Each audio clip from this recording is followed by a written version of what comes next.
Good evening. This is Subhash Gatade. Welcome you all to the 39th lecture in the Democracy Dialogue series, organized by New Socialist Initiative, an ideological political platform. We really feel happy that Professor Vamsi Vakulabharanam, a leading Marxist economist of our times, is with us this evening. And we are thankful that he has kindly agreed to deliver this lecture. He'll be speaking on class, inequality, and the current political moment in China and India. Mr. Vamsi is at present co-director of the Asian Political Economy Program and associate professor of economics at the University of Massachusetts, Amherst. He has previously taught at the University of Hyderabad and the City University of New York. His recent research focuses on inequality in India and China and the political economy of Indian cities through the axis of gender, caste, class, and religion.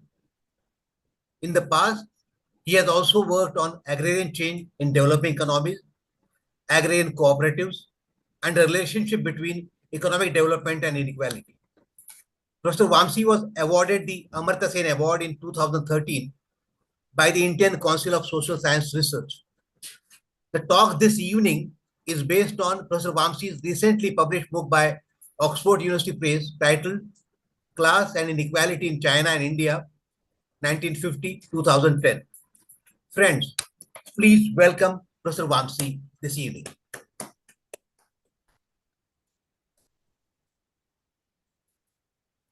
Thank you. Thank you very much, Subhash, for the generous introduction. I'm very, very honored to be invited to be part of this lecture series, discussion series. Thank you, Ravi, for initiating this, this possibility, and Sekar, for informing Ravi about this. So what I'll do today is, I have multiple tables and charts. So although it's not my preferred mode of speaking, I'm going to use a PowerPoint presentation, and hope that, in the Q&A, we can switch it off and have a more, one-on-one, without the PowerPoint kind of slides, we can talk. So let me share the presentation.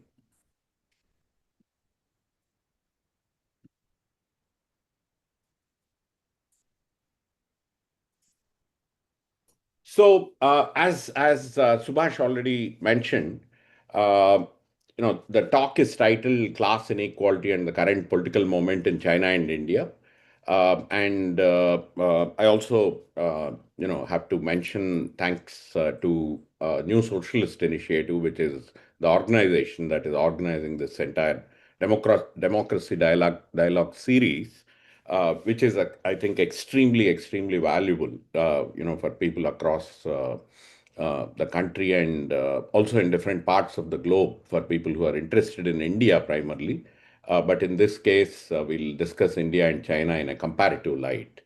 As Subhash already mentioned, this talk is partly based on this book that just got published called Class and Inequality in China and India, 1950 to 2010. The reason the book had to stop in 2010 is something that many of you may have already guessed about. We don't have reliable data for India after 2010.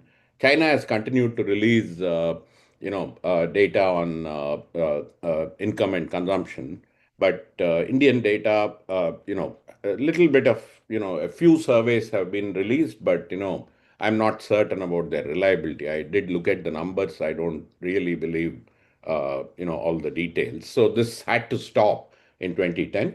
But today I'm going to go beyond 2010 and speculate on the current political moment. So to start the discussion, so the broad contributions of the book, there are three broad contributions of the China-India book. One is inequality comparisons across China and India. There are not too many over this long period. And in particular, the focus of the book is class-based inequalities and how do they compare across China and India. There are some inequality comparisons after 1980s, but if you take the whole period, there are very few works of comparison. But in particular, class-based comparisons are really, really very, very few. And they're not consolidated in one place. So that's the first contribution. The second contribution is how China and India are, have been shaped by the world economy after 1950, and how they in turn have shaped the world economy. So both ways, dialectically, this emergence, re-emergence of China and India. How does it appear, and what have they done? So that's another focus of the book. And the third focus is I also offer a framework, from a Marxist standpoint to understand within country inequality dynamics beyond what Simon Kuznets, who was a Nobel Prize winner, Thomas Piketty, who probably win the Nobel Prize. I think their frameworks have limitations, and I think a Marxian framework is really well suited to understand how within country inequality dynamics emerge and evolve over time. And in particular, I look at how local and national class configurations, subnational and national class configurations, can be located in particular global capitalist regimes, like neoliberalism or, the post World War II, Fordism. When you locate national class configurations in global capitalist regimes, you get a non-deterministic framework, not a deterministic framework, to understand how within country inequality dynamics evolve. And I'm not going to focus on this in this talk, the third part. But if anybody is interested in Q&A, I can talk about it. There are, I've prepared the slides, but in the interest of time, I'm going to skip the third part. But the main connection between the first two contributions of the book and the political moment, there are many factors that have led to authoritarian nationalism in both China and India, respectively, after 2012 and 2014. So there are political factors, there are cultural factors, there are economic factors, and potentially, natural factors. All of these might have contributed to, the emergence of authoritarian nationalism. But in particular, my focus, the question I posed myself is what is the political economy of this? If we take a Marxist framework, how do we make sense of authoritarian nationalism from the viewpoint of how inequality has evolved over time, right? So that will be the focus. So this is the broad overview of the talk. And So let me jump into the presentation. So the first thing is comparing China and India along, class and inequality lines. So one of the things that I want to say uh, before going into the details is for India. India is one of the few countries in the global south for which data were made available very early on after independence. National Sample Survey Organization started collecting detailed, survey-based data starting in the early 1950s on consumer expenditure. This is one thing that Indian Statistical Organization was able to do, and very reliable data, except that the top 1% of the distribution is not captured, right? In this, like in most national surveys, the top 1% is not captured. This is also true of China. In the Chinese case, I've drawn data from National Bureau of Statistics, and they, for some reason, didn't, do not have data until 1978 during the Mao period. But we can glean from various policies of Mao period what happened to inequality. So that's one thing. I have a whole chapter looking at what happened during the Mao period. And after 1978, the National Bureau of Statistics has been releasing data, but to make careful class-based comparisons, you need micro data, detailed accounts based on surveys, and the Chinese state, in collaboration with some American and Chinese researchers, started releasing a subsample of Chinese data called China Household Income Project. And they have about 6 data points starting in 1988. So that's what the Chinese data is going to be based on. One thing that I should also highlight before getting into the details is for India, it's consumer expenditure. That is what was seen as a more reliable proxy for income in India, because people don't report their incomes. Mahal Nobis, when he started,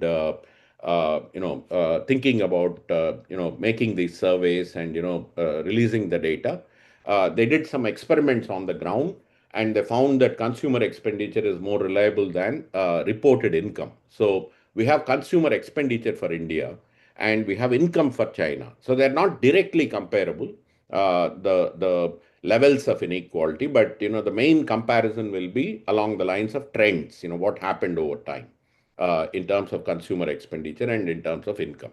This is something that cannot be held given the very different data that are available.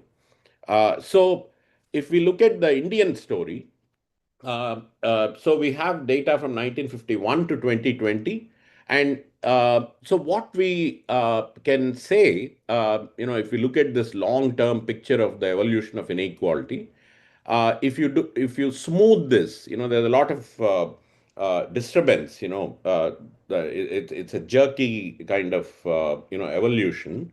But if you smooth this and look at the shape of this, it's a U-shaped curve. So inequality went down, until about late 1970s in India, and then inequality started to rise after late 1970s. So it's a U-shaped curve, and this goes against the received wisdom in economics. Simon Kuznets, who was analyzing inequality in the mid 1950s, looking at US, UK, the developed world largely, he concluded that it's an inverted U. Inequality rises at the beginning of the development process at low levels of per capita income, and then it begins to decline. And this is just the opposite of what Kuznets predicted in terms of the evolution of inequality and its relation to development. So this is, by the way, not just in India. If you look at the Chinese case, as I told you, the data starts in 1978, but pre 1978, as I'll discuss in detail, inequality levels actually declined quite sharply during the Mao period. And then after 1978, when economic reforms were introduced, this is the post Mao period that we are seeing here. You basically see inequality rising, until about 2010, and there's a stagnation of inequality after 2010. So this is basically this is also a U-shaped pattern. Although during the first period, 1950 to 1980, India and China had very different economic systems. China implemented socialism, and India implemented a mixed ownership capitalism. So it had both public ownership and private ownership of productive enterprises, but they implemented capitalism. Whereas China implemented clearly a socialist economy. But nevertheless, you actually see a U-shaped pattern. So we'll try to make sense of these inequality patterns. So what is the story? What is the comparative political economy story? I have very detailed accounts of both the Indian case and the Chinese case in the book, but I am only presenting the comparative story here, political economy story between 1950 and 1980. This is the Mao period in China, roughly the Mao period, because he died in 1976, but until about 1977, 78, it's considered to be Mao period. And in the Indian case, it's Nehru, and then quote unquote socialist phase of Indira Gandhi, largely, and then towards the end you have the Janata Party. So if you look at the comparative story in the Chinese case, what the Chinese socialist economic system was able to do was it eliminated, in 1952, they implemented land reforms on a very comprehensive scale, and India did not. So that's one huge difference. By 1955, without any violence, largely through consent, by 1956 or so, China was able to collectivize. So they implemented land reforms, redistributing land from elites to regular tillers and peasants. But by 1956, they were able to collectivize. So they went beyond land reforms, and it was not the Soviet case of this being imposed on farmers. It was done through consent. In fact, Mao himself was surprised. The Communist Party was surprised how quickly they were able to implement collectivization. So they eliminated rural elites. By 1956, it was an egalitarian rural structure. But in the urban areas, basically, for a brief period, they allowed private capitalists to continue. So this is new democracy, the early period. But then, a lot of capitalist classes fled to various parts, Taiwan and, many Chinese-speaking regions all around mainland China. And so by the mid 1950s, largely production was run in urban spaces, in state-owned enterprises, right? So rural areas, they were collectives. So urban areas, it was state-owned enterprises. Whereas in the Indian case, land reforms were not successful, and in urban spaces, the capitalist classes, the fledgling, the formative capitalist classes were largely protected, and but the Bombay Plan, as all of you probably know, which was formulated by the capitalist classes in mid 1940s, it also requested the Indian state to take the lead in creating the productive base. And so it started as a mixed ownership capitalist system with a large public sector and a protected private sector. So in terms of education, China focused on elementary education. This is also well known, creating a large literate and skilled workforce in urban and rural enterprises, township and village, early forms of township and village enterprises by 1960s and so forth. And of course, in state-owned enterprises by the end of this period, by the end of late 1970s. Whereas India chose to create a strong professional class. People like us, many of us are probably products of that system, and protected its urban capitalist class and did not create, this is a significant difference, a large literate and skilled workforce. This is one of the key differences, apart from the fact that, egalitarian reforms did not take off in the Indian case. Uh, China was able to create rural and urban infrastructure. If we think of both irrigation and large scale housing for the working people, and an efficient healthcare system, both in urban spaces and rural areas. Barefoot doctors is an example, where farmers were trained to perform, primary healthcare in rural areas, whereas India lagged behind in the creation of infrastructural processes. So greater equality in China was premised on the elimination of elites, both in rural and urban spaces, whereas in India, it was a redistribution between. So this is the puzzle, right? I mean, if you actually look at the Indian inequality story, it declined, between 1951 and 1980. So how do we understand if elites were not eliminated in India? How do we understand the decline in inequality? So the redistribution was between a part of the elite and the middle groups, the professionals in urban areas, and the middle farmers in rural areas. And this, this was actually not known to me before writing this book. As I was looking at the data, it became evident that it was largely a redistribution between the elites and the middle groups, which lets inequality decline. If you look at the poverty rate between 1952 and 1977, poverty rate was steady at 40%. So it didn't really touch the bottom 40%. This is a huge difference between the Chinese and the Indian stories during this period. And in terms of inequalities, just to give you a more nuanced picture, there were inequalities in China. They were not able to root out inequalities completely. So one of the major inequalities through the Mao period, which they were not able to address, was the rural-urban gap. Urban workers were doing far better than rural peasants. Although Chinese state considered itself a peasant state, a state or a party of the peasants, urban workers were doing far better in terms of overall income and overall livelihoods relative to the rural areas. The second major inequality that was not eliminated was based on fertility differences across communes. Within communes, equality was implemented, but between communes, communes in fertile regions versus communes in less fertile regions, I don't think the state was able to address the question of differences in fertility across regions. So, on the one hand, Chinese state and during the Mao period had this objective of egalitarianism, but egalitarian policies were implemented within productive units uh, and in rural areas. And then the second idea that was dominant during this period was self-reliance.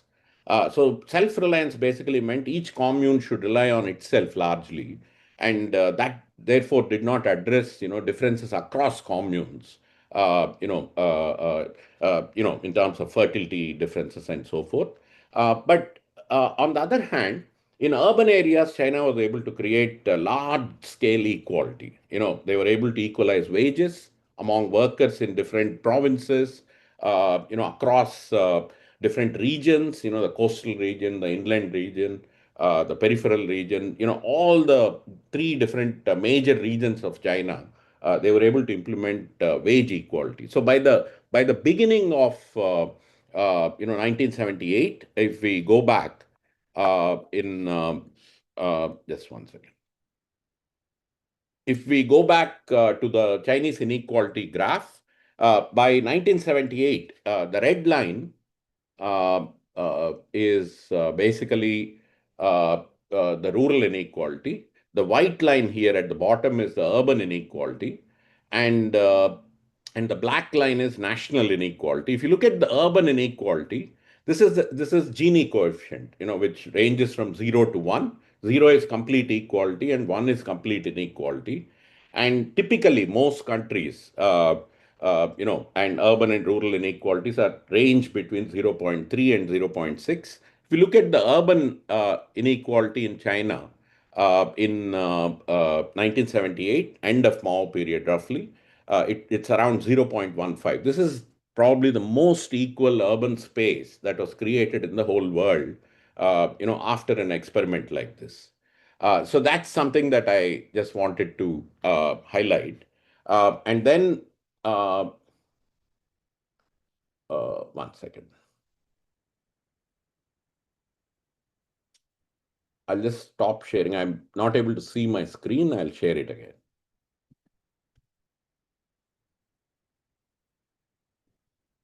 Yeah.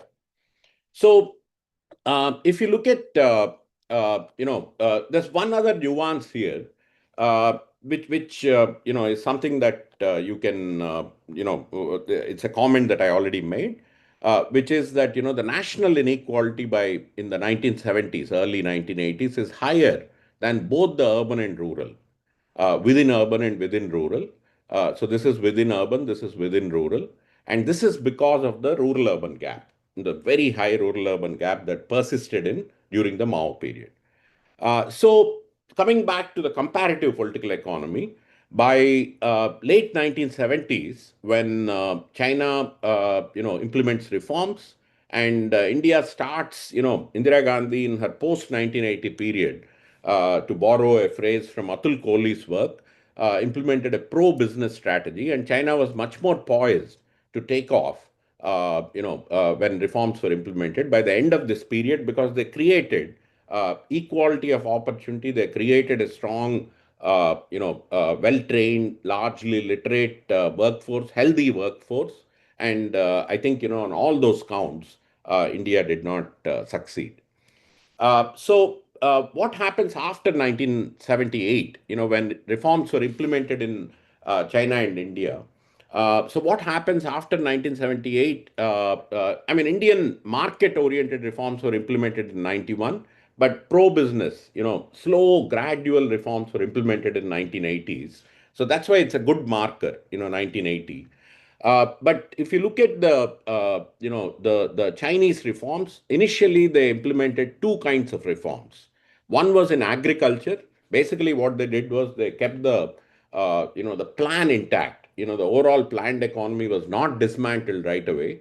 They kept the plan intact, and then farmers were asked to sell whatever they were able to produce beyond the planned output in the markets. So they were farmers became residual claimants of any surpluses that they generated beyond the planned quantity that was given to the state. So given this, what happened in China? I mean, Barry Naughton has a really evocative phrase on this. He titled the initial Chinese reforms as "growing out of the plan." So plan was constant, but Chinese economy started to grow rapidly. The second major reform they implemented was in creating special economic zones in 1979. They created four large special economic zones. One of them, I mean, many of you may have heard about one of these special economic zones, Shenzhen, which started with 30 odd villages of 1,000 people each. And so there were 30,000 people in that region. Now it's a 30 plus million city. So that's the kind of pace at which these special economic zones developed, and also contributed to the larger.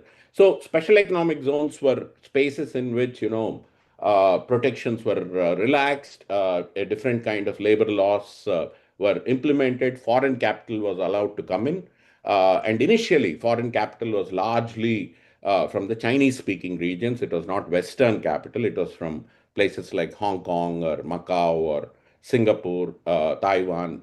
So these were the regions, Chinese speaking regions. They sent in their capital.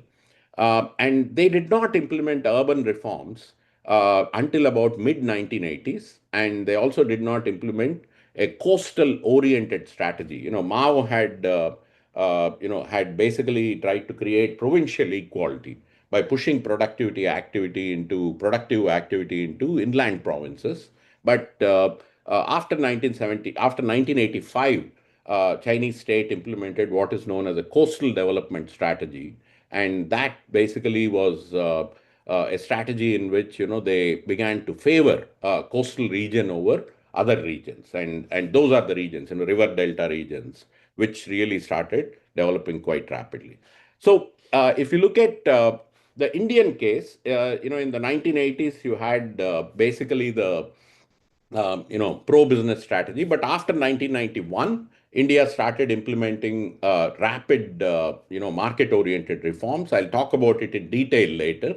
But in the Indian case, these reforms were implemented largely in urban spaces to begin with, and premised on a very unequal starting point. So that's something to keep in mind.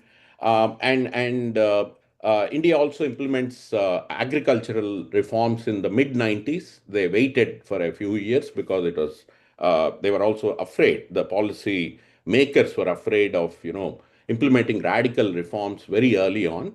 So agricultural reforms were implemented in the mid 1990s, and as we all know, it created this tragedy of agrarian distress and farmer suicides, which is something that has continued beyond the late 90s. So if we look at the uh, period after 1980, I mean the post reform period in China, what you actually see is, despite the greater equality that was created, in the pre 1980 period, China, rapidly developed a class structure. If you look at, on the first column, you have the years 1988, 95, 2002, 2007, 2013. These are the five data points that I analyzed. So what you see is, I have a simplified class structure here: urban elites, urban professionals, urban workers. So urban retired is a more of a residual category. So three major urban classes, and then in rural areas, farmers, because land reforms were implemented. There's no gradation of farmers there. Farmers, village leaders, and small employers, and rural workers. So if you look at the period, if you come to the penultimate row, 1988 to 2007, and look at the mean income growth of each of these classes, it's very, very clear. The ones that really benefited from Chinese reforms were urban elites. These are owners and managers of corporations, and then urban professionals who are basically highly educated, like our IT, pharma sector, professionals. These are the two groups that essentially have the greatest gains. Everybody gained, but if you compare with the national average, it's the urban elites and urban professionals that gain, and urban workers are doing all right. But if you look at farmers, they are way below the overall growth rate, and rural workers are also comparable to farmers. So the major beneficiaries of the reform period are the urban elites and urban professionals, broadly construed as urban elites. And if you look at the Indian case, it's very similar. Sekar warned me already, but I didn't have the time to change the structure. So basically, what happens here is, I have years in the row now, not in the column. So, there's a switch between the Chinese case and the Indian case. But look at the data for different classes: owners, professionals, formal workers, informal sector in urban spaces, rural elite, small and marginal farmers, agricultural workers, non-agricultural. This is the class structure. And if you look at the Indian case, and look at mean income growth, which is one of the last columns, and look at the period of neoliberal economic reforms, 1993 to 2004-5, it's the owners and urban professionals that witness the fastest income growth compared to everybody else. Formal workers are doing okay, but look at small and marginal farmers, look at agricultural workers, non-agricultural workers. All these groups tend to fall behind. This is data from the National Sample Survey Organization. Okay, so and then so the in terms of comparison, if we compare the Chinese story and the Indian story, so what happens is, 1980s is very interesting. Until 1985, in the Chinese case, agriculture grew very rapidly. So there was greater equalization in China after reforms. Given the equality of opportunity, and agriculture grew. Once they were allowed to go beyond the plan and self in the markets. Between 1978 and 1985, there's greater equality in China. But after 1985, when they started implementing the coastal development strategy in urban spaces, Chinese economy became very unequal. But overall, 1980s is a very interesting decade for both China and India. Both economies witnessed rapid growth, but inequality did not rise all that much. 1980s is very, very interesting in that sense. We can talk about it, later in the Q&A. But markets became more prominent in both countries. If you look at both countries, they implemented neoliberal economic reforms. It was not just market oriented; they were also class biased. After 91 in India and 92 in China, both countries implemented very similar reforms, and they became, largely driven by private investments and exports. Both the countries became extremely dependent on investment and exports, and so during this period, inequality went through the roof. It basically escalated in both countries. During the period 91 to roughly 2005, 2006, and then starting in 2004-5, China implemented under Hu Jintao, presidency of Hu Jintao, they implemented mild welfare programs, which targeted rural farmers as well as migrant workers who had now begun to enter the Chinese cities in a big way, and they by mid 2000s, more than 150 million rural migrants had migrated to Chinese cities, and today it's the number is close to 300 million.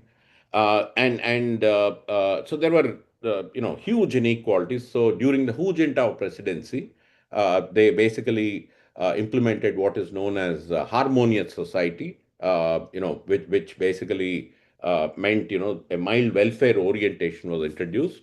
In the Indian case, during the UPA regime, UPA one, when Manmohan Singh became prime minister, we called it the inclusive growth model, and that too, in India too, mild welfare programs were implemented, like Mahatma Gandhi National Rural Employment Guarantee Scheme, and during this period, 2004 to roughly 2014 in India and 2002 to 2012 in China, inequality growth slowed down a bit. And with the global crisis of 2008, both countries have lost their export orientation and investment orientation. Not entirely, but they're not the drivers of growth. That is the point I'm trying to make. And both economies have witnessed very significant expansion of informal sector, both in China, in Chinese urban spaces, and India, in Indian cities. You see a vast expansion of the informal sector. But given the Chinese advantage by 1980 with the workforce, with equality of opportunity, with greater infrastructure, and strategic and gradual release of market forces, they grew much faster than India, right? So that is the conclusion we come to. But if you look at this whole period, one of the things that I mean, this is basically a response to Giovanni Arrighi, who wrote a book called Adam Smith in Beijing.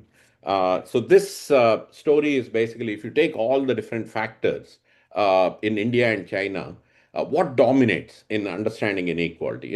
This sort of regression, the residuals dominate. But if you look at India, it's the class that explains a large part of inequality.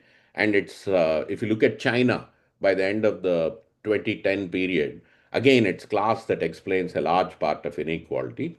So what is fascinating is, now, to understand what is happening in China and to understand what is happening in India, Marx has to be one of the one of the most important thinkers, because that's what is driving both countries now. Class inequality is driving overall inequality. Let me move on to the second theme. How am I doing in terms of time, Subhash? I think please go ahead, take your time. I think we are all keyed in. Okay, okay. So there are two more parts, to sort of look at, and the second part is basically what happened to the world economy and how did China and India evolve in this world economy, and how did they shape the world economy. That's what I'm going to again briefly present. So if you look at GDP shares and growth over the last 250 years, if you take the long-term historical perspective, if you go back to around 1700, the yellow or saffron line is India, the blue is China. If you look at China plus India, which is the purple line, they had around close to 50% of the world's output in 1700, and even until 1820. So this is Kenneth Pomeranz. If you have seen his account, this is the time when the great divergence happens between Europe and China and India. It rapidly falls from around 50% to, if you come to 1950, China and India have roughly 9% of the world's output. So from around 50, there's a crash. There's a precipitous decline to around 9%.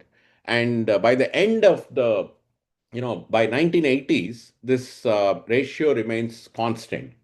It's not declining anymore because both countries, in China there's a revolution, in India there's independence, and they're able to reconstruct their economies. But the whole world is growing rapidly during the 1950 to 80 period, and China and India barely keep pace with the rest of the world. And what you then see is they maintain their share until 1980. But after 1980, both countries have grown rapidly, and together, I mean, it's more China than India, but but both countries have witnessed growth, and they have reached around 25% of the world's output again. So it's a phenomenal achievement just in terms of growth. If you look at 1980 to 2020 period, and the achievement is much more stark in the case of China, and it's premised on the Mao period. This is the key point. I don't think they could have done this without the egalitarian initiatives that were implemented during the Mao period. But they've become, a class structure driven capitalist kind of society. I'll talk about it later. Uh, but in terms of global inequality, what has happened? What is the impact of China and India? If you look at, these are Gini coefficients again. For the 5 points that we are roughly looking at, this is based on a database that Branko Milanovic created. And world inequality, the entire inequality across individuals in the world, it declines slightly between 1988 and 2008. In particular, it declines between 2003 and 2008. But if you take out China and India, world inequality has risen during this whole period. If you look at China and India, inside China and India, they've both become very unequal. So, if you China and India have become extremely unequal. So, how do you explain the decline in the world inequality? It's basically China and India have come closer, to the developed world. Not by no means they're developed, but they've come closer to the developed world. They've reduced the gap between themselves and the global north. And that is what is explaining the decline in the overall inequality in the world, right? So that is what the first table shows. And let me skip the second table in terms of, in the interests of time. But that's the broad insight. Within country inequality has risen, but between country inequality because of China and India has declined. That is the story of the world inequality once China and India have re-emerged. And this particular graph is the relation between where do China and India figure in the relation between with developed countries and developing countries. So my co-author, my classmate, a Chinese friend called Li Binchi, he's a world systems thinker who is also teaching in the US.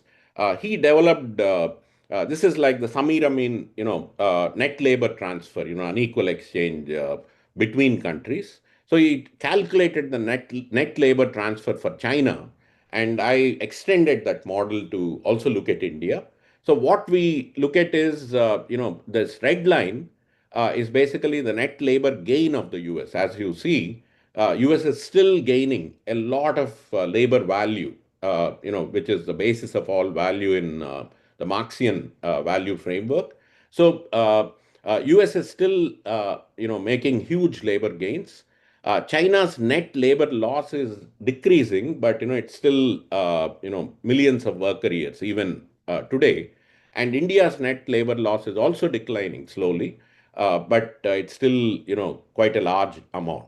So what is happening here is China and India are losing labor time to the developed world, and they're gaining labor time with the developing world, less developed countries compared to China and India, so African countries or poor Asian countries or poor Latin American countries.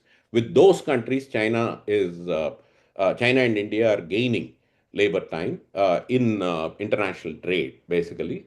So basically, this is the units of foreign labor per a unit of domestic labor at the prevailing prices. That is what this is basically measuring. Uh, and This question has come up many times in our discussion. So, is China now imperialist? Now that They've implemented Belt and Road Initiative. They've extended to Africa. They've extended to South America. They've extended to poorer parts of Asia.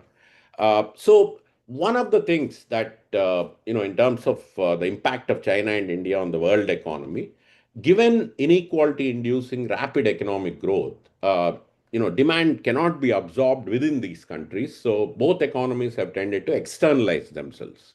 They're exporting more, and they're also exporting capital to the whole world, right? China a lot more than India. But the key point here is it's even today, in the case of China or India, it's mainly economic engagement without political dominance. So, and they're still in a position of unfavorable, unequal exchange with the developed world, as the last graph showed, and a favorable, even extractive relationship with the less developed world, or less developed than China and India. So they're somewhere in the middle, right? If you take the hierarchy of countries, both China and India are somewhere in the middle, and China has definitely done better than India.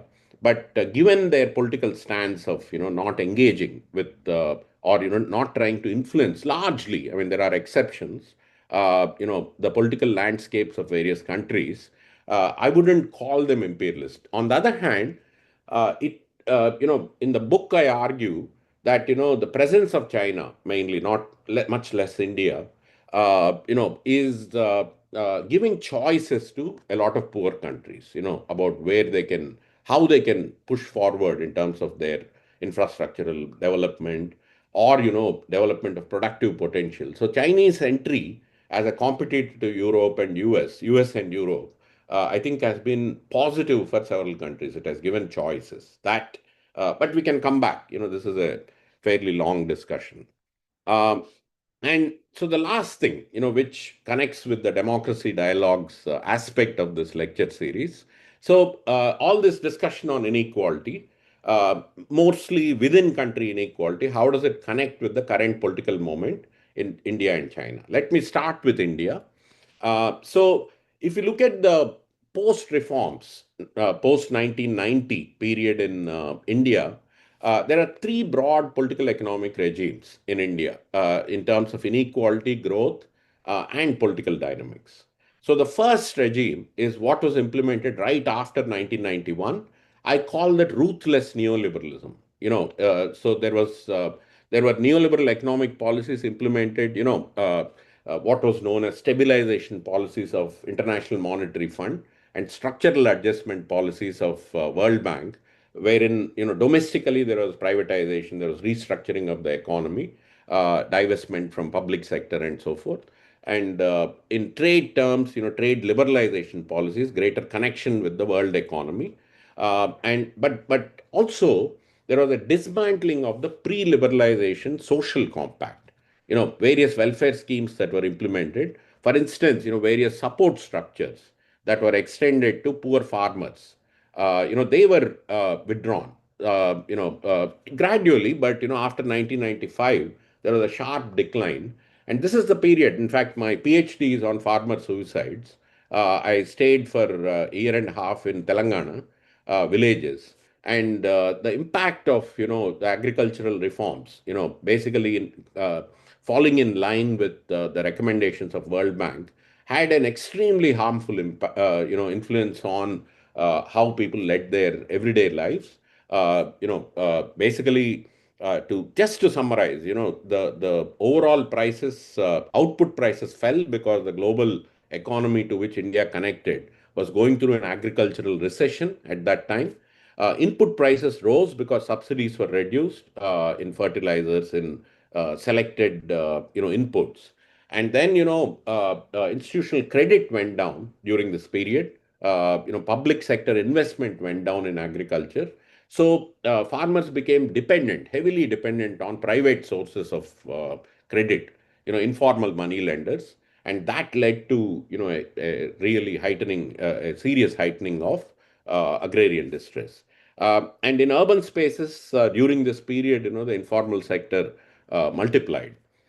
In response to this, partly, there were large-scale protests. I mean, many of the people in this audience may have participated in the late 90s early 2000s protests across the country.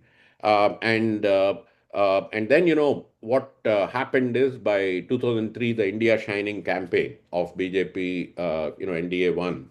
It didn't work. People were not feeling that shining process. So they voted out, NDA, and they brought UPA one to power. But UPA one, was a strange, implemented a strange set of policies that deepened neoliberalism without question. But at the same time, they implemented a mildly ameliorative, welfare orientation, which included, National Rural Employment Guarantee Scheme, among others. I'll talk about the other policies as well. I call this period 2004 to 2014 as accommodative neoliberalism, somewhat accommodative. And then, it is replaced by what I call as plutocratic populism. So, plutocratic is basically a regime that's meant for the super wealthy. And populism, there's a lot of confusion about this term. So, I thought I should briefly talk about what is populism. So, a vast set of political formations have been identified or have identified themselves as populist, and there are multiple definitions. And Laclau, who is a Marxist or a post-Marxist thinker, he includes both left and right versions of populism. I don't do that. I use largely Jan Werner Mueller, who is at Princeton. His definition for this presentation: populism tends to pit a morally pure and unified fictitious people, right, in the Indian case, Hindus, against corrupt elites. But that's a necessary but not sufficient condition. It identifies only some of the nation as real people, authentic people, and it dismisses any pluralism. Only BJP can represent the Hindus in India. And they concretely engage in processes like occupying the state, mass clientelism and corruption, suppression of a critical civil society or dissenters. So this is broadly Mueller's definition, which I'm going to use. So I should come back to, yes. So So plutocratic populism is the third regime after 2014 under basically NDA 2 and later NDA 3, whatever. And it's basically the rapid increase in the numbers of the wealthy. I'll show those numbers and their influence combined with sustained attacks on the informal sector, which has more than 90% of India's workers. We have seen rise of authoritarian Hindu nationalism, and it coincides with a global rise of populism across various countries. So my argument is, this accommodative neoliberalism directly led to plutocratic populism. That is where, inequality and evolution of inequality becomes an explanatory factor in the emergence of something like plutocratic populism. So the regime after 2004 was still very deeply neoliberal in many ways, but there was also a National Advisory Council. There was a planning commission. They were able to push through some welfare-oriented policies. Think of the immediate welfare orientation was Rural Employment Guarantee Act and then Right to Information. But you also saw significant improvements in institutional credit for farmers. I'm just looking at a evaluating a PhD dissertation from India. And there's very significant difference during this period in terms of institutional credit. There's improved compensation for land acquisition during this period, and various other welfare measures were implemented. Forest Rights Act, right to education, to whatever extent they have been effective. And so during this regime, 2004 to 2014, there's very high growth until the global crisis. And there's a relatively decent era of welfare improvements. I'll show you the numbers. Post 2010, growth slowed, major corruption scandals ensued, and a continuation of the weak welfare orientation happened until 2014. So if you look at the data, between 1993 and 2004, 5 and 2009, 10, if you look at the Gini coefficient, there's a sharp increase of consumer expenditure Gini coefficient between 93, 94 and 2004, 5. And then there is a growth, but a very slow growth in the overall Gini coefficient.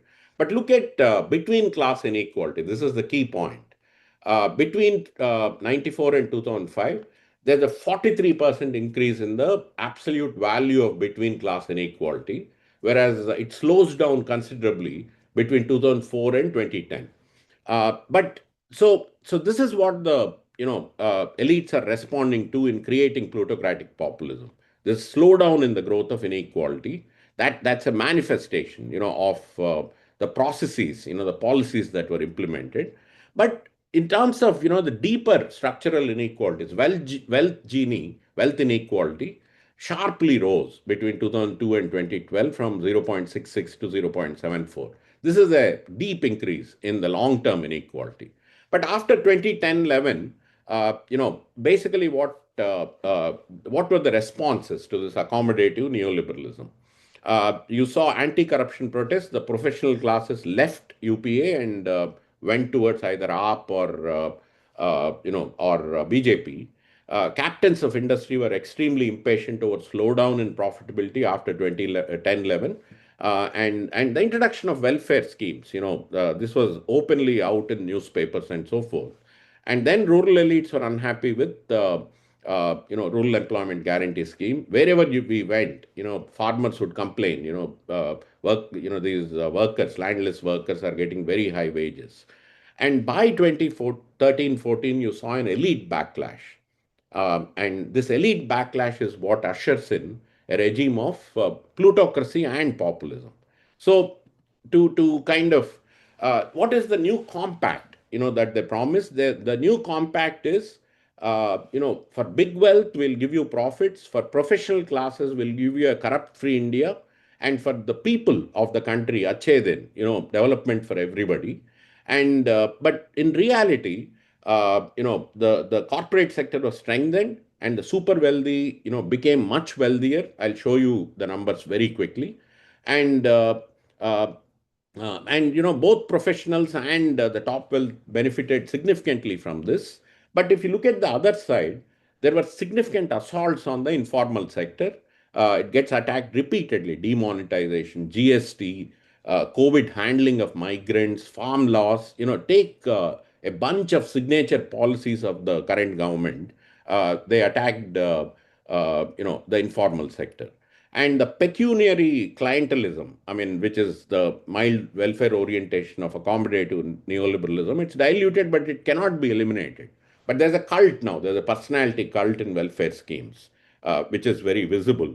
So my conclusion from this is Achhe Din is a fictitious compact. It's not really a social compact that is inclusive of everybody. It includes the super wealthy, and populism as Hindutva. Basically, uh,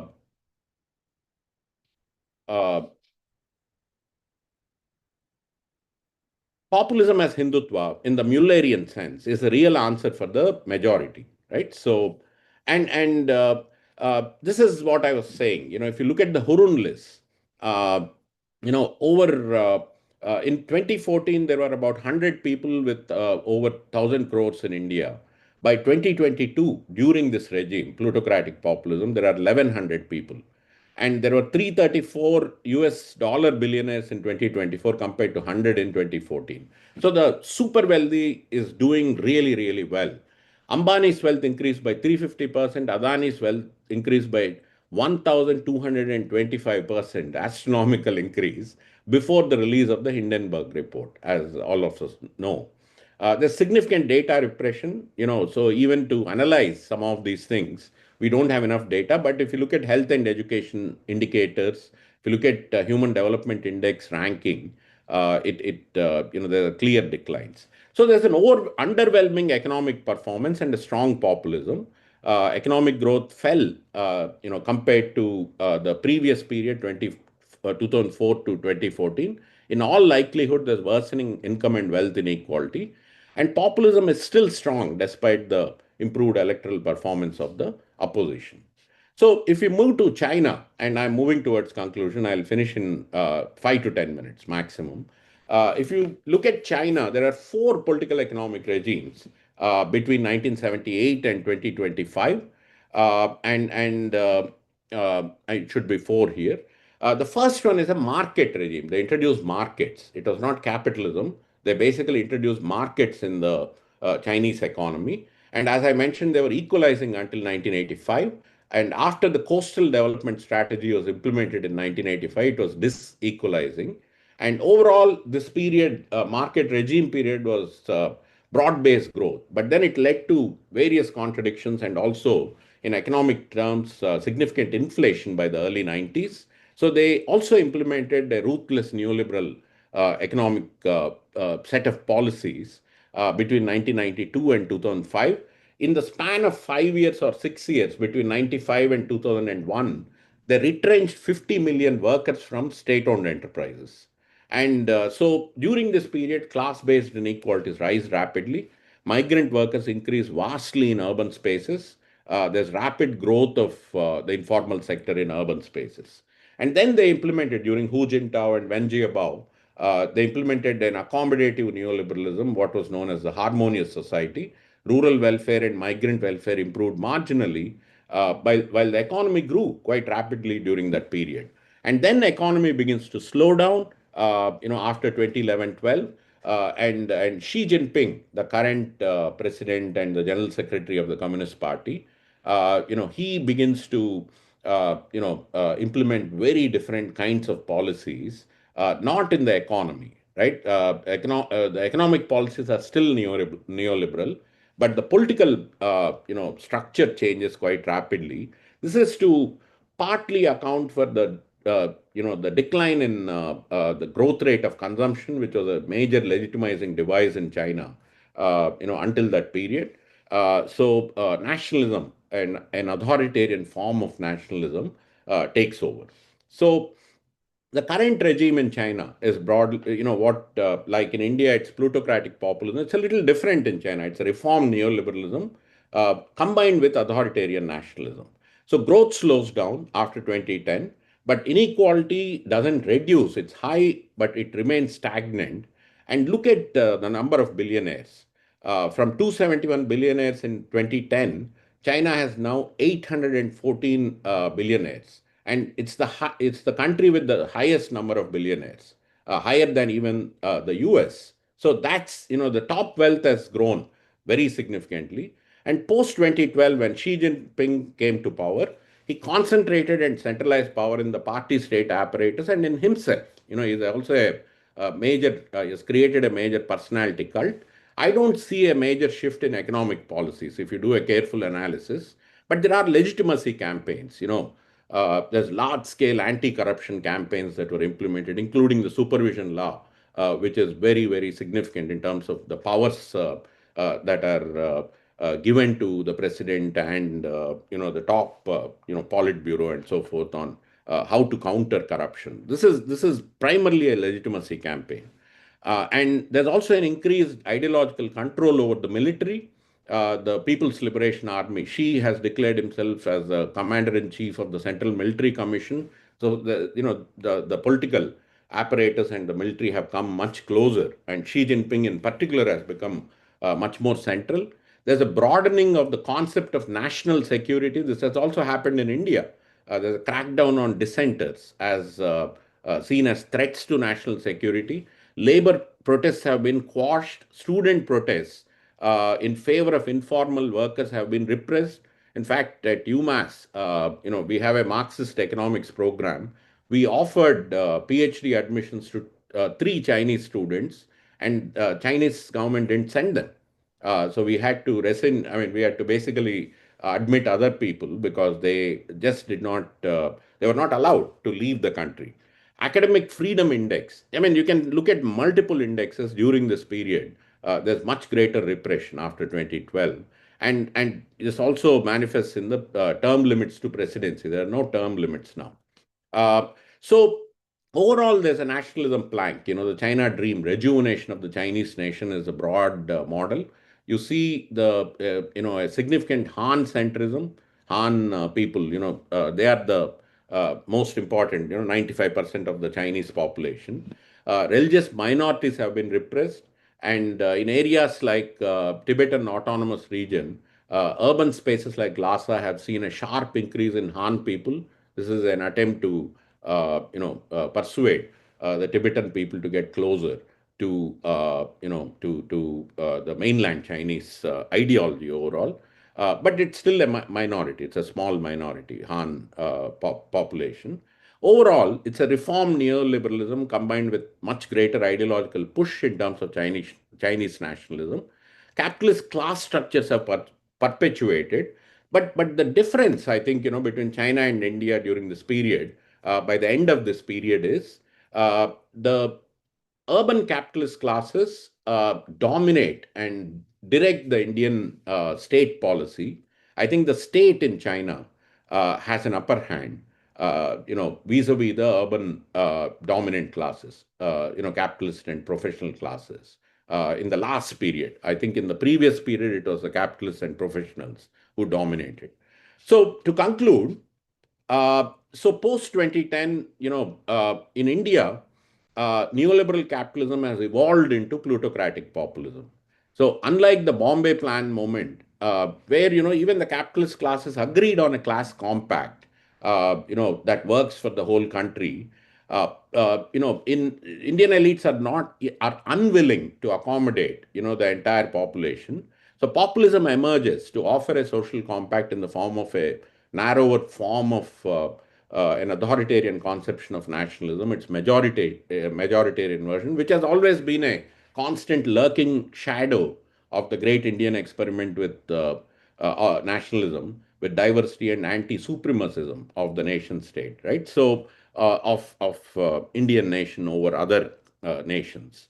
But China overall market orientation evolves into neoliberal capitalism and authoritarian nationalism.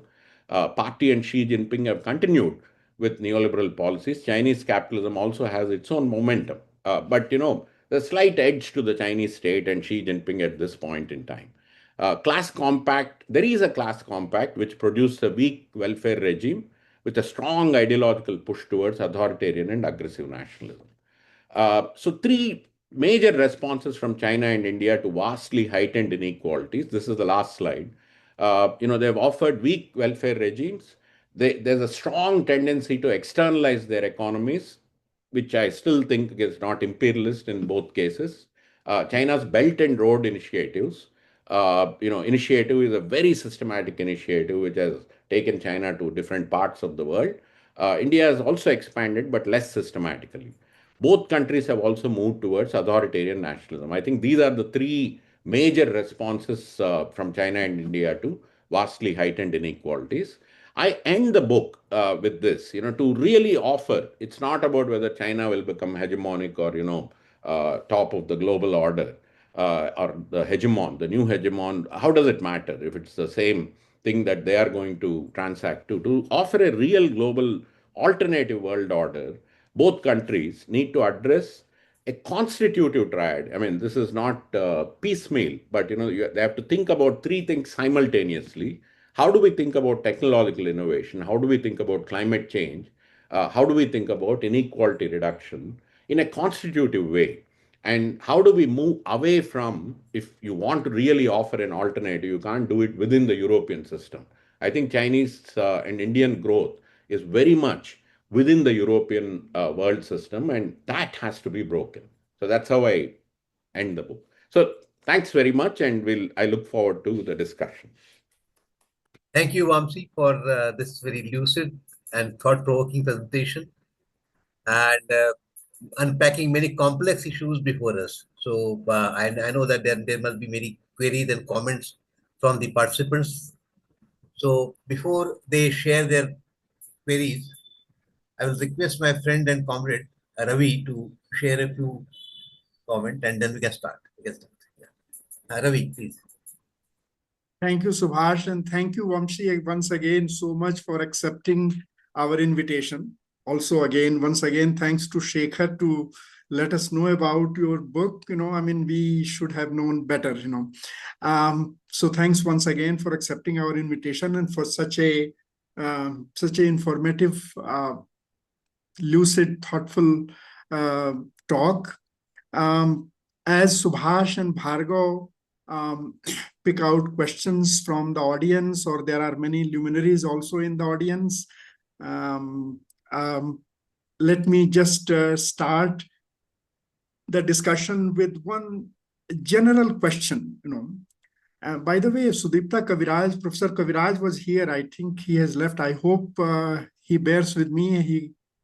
If he is around, we would be curious about his comments too. But anyway, the question I have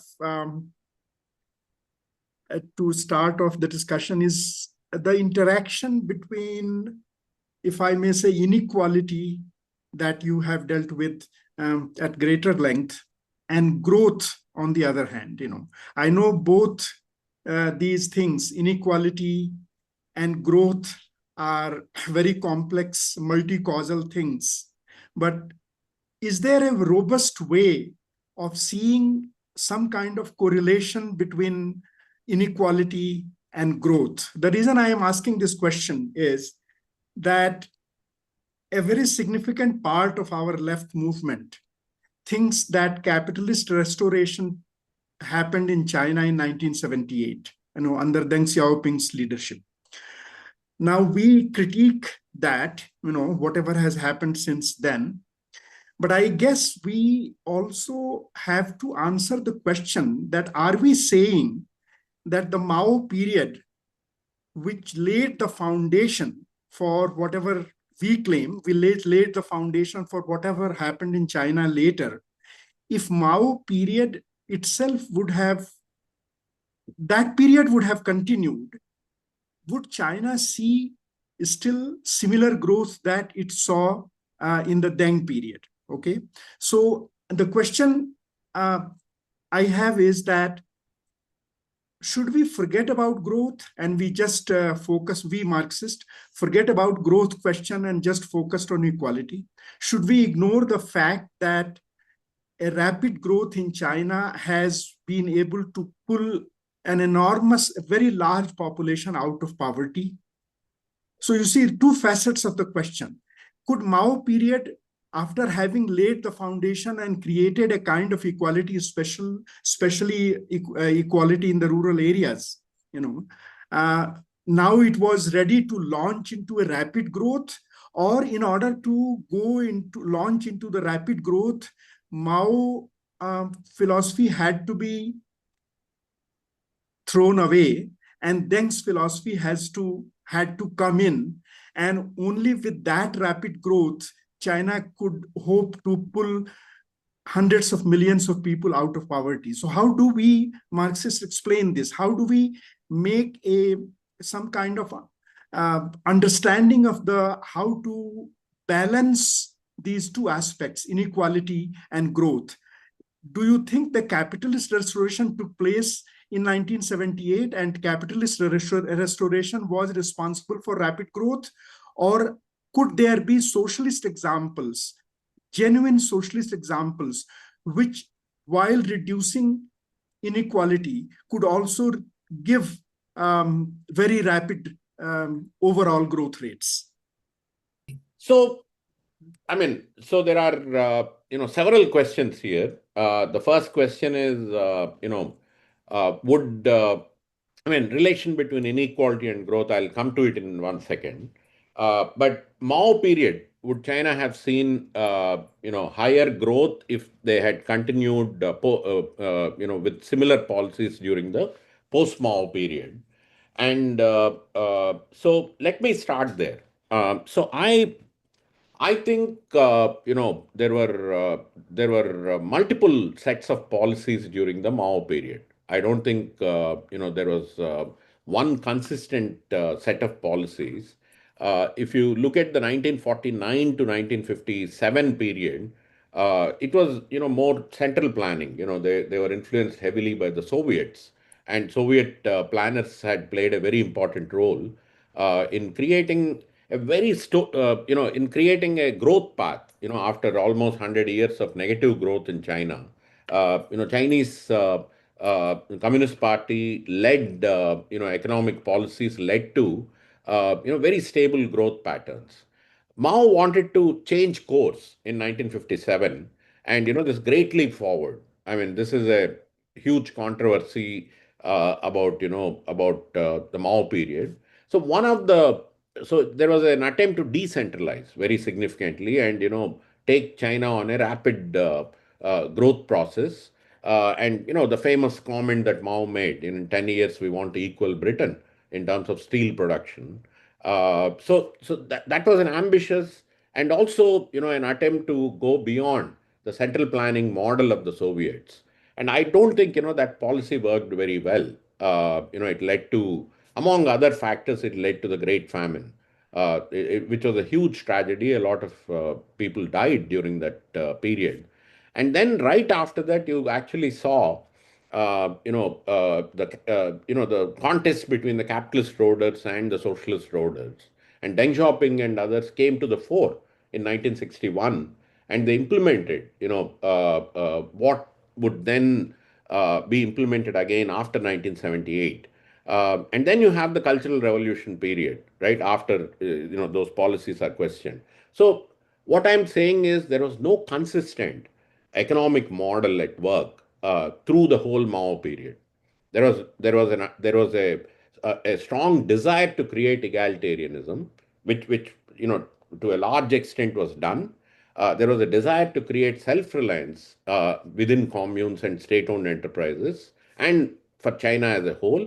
I think that happened to some extent, but the economic model that works for the whole country, I think there's a lot of chaos about it.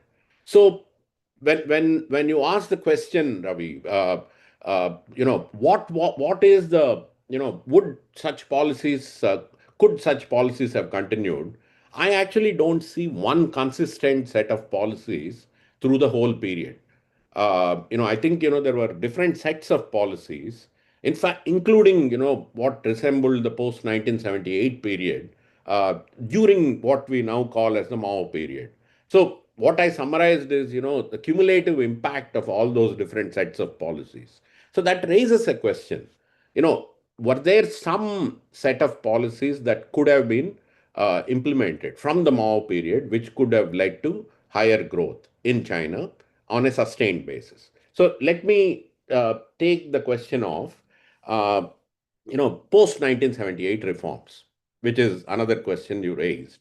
So I think, in 1976, when Mao died, when Chou Enlai died, I think Chinese people were in a state of crisis. I mean, all of us know, when Chinese people want to protest, they go to Tiananmen.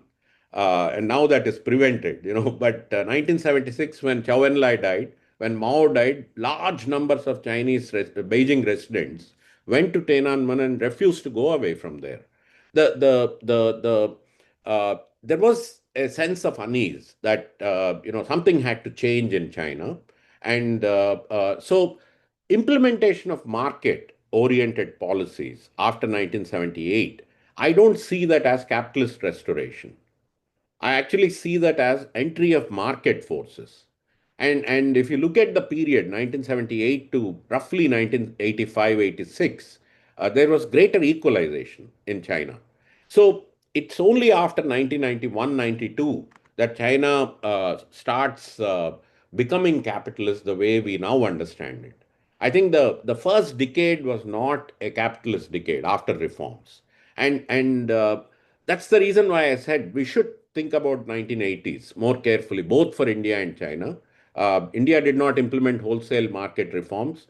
China did not implement, very inegalitarian policies. I think, ownership structures were still in place, and, market forces were beginning to create broad-based growth where, a lot of people were being pulled out of poverty, but it was not capitalism yet. This is Arigi's point in Adam Smith in Beijing. We should think of the Chinese model in Smithian terms, because Smith talked about markets, not necessarily capitalism, and that is what China implemented. But he got it wrong in terms of the overall period. 2008 is when he published the book Adam Smith in Beijing. But the previous 15 years, 1992 to 2007, China became capitalist. They really went after state-owned enterprises. They retrenched large numbers of workers.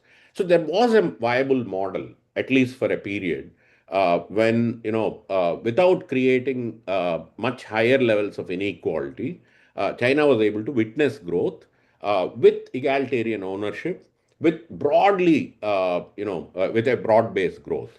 So that's the viable model that that China could have continued with. But I think they went far beyond that in 1992, and to come back to, we do need some sort of growth to reduce poverty. I mean, so there are two ways of reducing. I mean, we can all share what we have, even if it's a small pie, or we can expand the pie and share the fruits more equally. I think there is definitely one of the models, at least that. So there are two models that were successful. I think during the Mao period and until 1990 in China. One is the centralized planning model of the early 50s, 1949 to 58. The second is the decentralized market-oriented model. So both are viable models, that could have led to prosperity in China. There could have been a lot more debate. There could have been a lot more deliberation of the mix of the two, or of what path China should take in the context of climate change. And I mean, China has also led to a huge amount of climate destruction through this growth process. Even if they lift millions out of poverty, is that a responsible growth model for a communist country? So these are all important questions. I think there were models during the Mao period that China could have taken forward to achieve greater prosperity without abandoning, without moving wholesale to capitalism, which they did with an authoritarian form of state policy. I think there's no clear relationship between inequality and growth. Some of us at Amherst, Marxists who think about these questions, we believe that greater equality leads to greater growth. Greater equality actually solves, realization crises, to speak in the Marxian language, to solves the effective demand crisis, which came up both in China and India, and they led to the externalization, authoritarian nationalism in both these economies. My sense is, 1980s, for instance, there was greater equality, higher growth. 1990s, there was higher growth, but greater inequality. So I think, there's no one simple relationship between inequality and growth. Inequality is not essential, to achieve rapid growth. We advocate, higher equality would lead to higher growth. That is our position. And we have shown with evidence, why that model works. Look at East Asia. During their if you take Japan or Korea or Taiwan, Hong Kong, Singapore, during their greater equality phase, they grew much higher. And they've become very unequal, all these countries, after 1980s, and their growth rates have also sharply come down. So I would advocate, the relationship to be greater equality leads to higher growth. So broadly, those are the answers, Ravi. So thank you, Vamsi, for this very lucid and educative presentation. And I now take few questions from chat box. And there are two questions which may go a little tangential to your main presentation. And I thought that they are somewhat related. So I take those two questions first.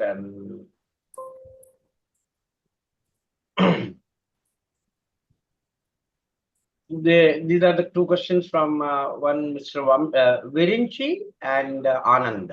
The question of Virinchi is why there is a rise of celebration of public display of wealth of the super rich is rising in India. What is the social psychology behind this trend?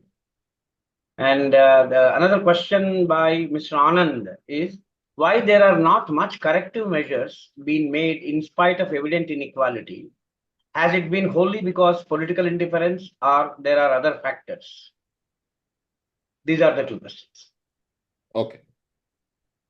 So very quickly on the first question by Virinchi, there is a certain, when I was a child, when I was growing up, when you probably were already in grad school, many of you, or you're already activists. most of the films, this was 1970s, Bollywood films, popular Hindi films or popular Telugu films, there was always, some sort of a critique of ostentation of wealth. The society was not that affluent at that point. And, if somebody engaged in a public display of wealth, there was a criticism. There's also an attempt to bridge the distance between the poor and the rich, always in these movies. Or, there would be a rebellion of the poor against the rich. This changes dramatically by the 1990s. This is the whole point of this book. Two classes become dominant.